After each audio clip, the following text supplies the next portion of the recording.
ہماری آنکھ میں جو خواب ہیں وہ سب وطن کے ہیں،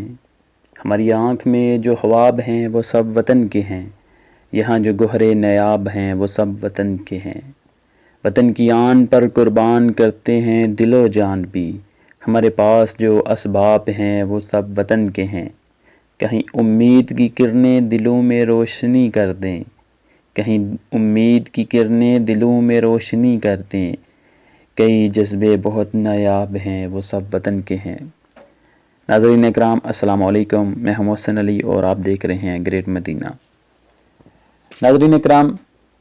اس سال پاکستان کا 73واں یوم آزادی منایا گیا ہے اور ہر سال کی طرح دنیا کے مختلف ممالک میں بسنے والے پاکستانیوں نے بڑے جوش و خروش کے ساتھ اپنے اپنے انداز میں وطن سے محبت کا اظہار کیا ہے، لیکن مصطفیٰ والوں کا انداز جدا ہے۔ مدینہ منورہ مسجد النبوی شریف میں کام کرنے والے پاکستانی خادمین ہر سال مسجد النبوی شریف میں اپنے وطن عزیز پاکستان کی یوم آزادی مناتے ہیں اور اپنے وطن عزیز کے لیے روضہ رسول صلی اللہ علیہ وآلہ وسلم پر حاضری کے وقت خصوصی دعائیں بھی کرتے ہیں۔ اللہ پاک سے دعا ہے کہ ہمارے وطن عزیز پاکستان کو رہتی دنیا تک قائم رکھے اور ہمارے دلوں میں وطن عزیز پاکستان سے محبت کا یہ جوش و جذبات حیات قائم رکھے، آمین۔ جانے سے پہلے ہمارے چینل کو ضرور سبسکرائب کیجئے اور ساتھ میں دیے گئے بیل آئیکن کو پریس کیجئے